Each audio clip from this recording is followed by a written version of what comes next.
Hey, Nish from To The Point Tech here. Today I'm going to be talking to you about my top tips for buying a used AV receiver. I thought I'd share my thoughts on it and let you know what kind of specifications to look out for. Now the first thing I want to get out of the way is brand. In my opinion, all of the major brands, your Sony, Yamaha, Onkyo, Pioneer, all these brands are really good. I don't have a preference for one over another. Another thing I might get some hate from audiophiles is you don't need to spend that much on an AV receiver, especially if your entire setup's only going to cost a few £100s or dollars. It's much better to spend that money on speakers rather than just the amplifier. Another quick thing to get out of the way is it is 2020, so I would not be looking at a receiver that doesn't have HDMI. That is the standard way to connect up to TVs and connecting devices. Now actually having more than one HDMI output is quite a premium feature. You can have a secondary display or something, so if that's something you want, you need to look out for that specification. Of course, the same is true for subwoofers if you have one or two subwoofers. In terms of inputs, I've not seen less than 4 HDMI inputs on a receiver, and I think that's plenty for most people, but in case you have more, look for more. With the basics out of the way, we can move on to some more complicated stuff.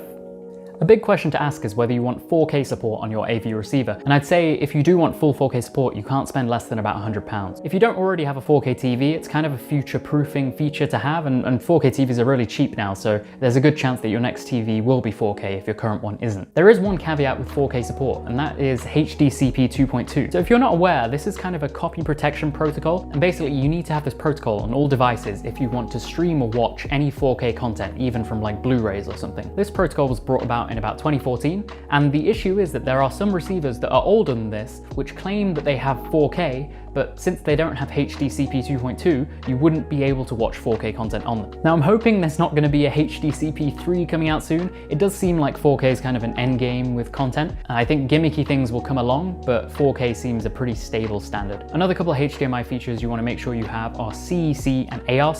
So HDMI CEC allows communication between your TV, your receiver, and any devices you have plugged into your receiver, for example a streaming stick type solution. And basically what it allows is you could turn on your streaming stick type thing, and that will turn on the receiver and the TV without needing to faff around with all the different remotes. Another thing it allows you to do is use your TV remote to control your streaming device. ARC, on the other hand, stands for Audio Return Channel, and this allows your TV to output its own audio to the AV system. So if you're just watching regular live TV on your TV, you can take advantage of your sound system by having this feature enabled. These are very standard features on any receivers that are in the last few years, but do keep an eye out because there are a couple models that don't have these features. In terms of sound, the only thing I want to give a quick mention to is Dolby Atmos. This is kind of a special surround sound processing technique. It uses like speakers on your ceiling or upward firing speakers on top of your speakers, crazy stuff. Now if you're quite interested in surround sound, you have a 5.1 setup, maybe you're looking to get the upward firing speakers, of course go for this feature, but if you're just rocking a simple setup like a 2.1 setup, then there's really no need to shell out extra money for this feature.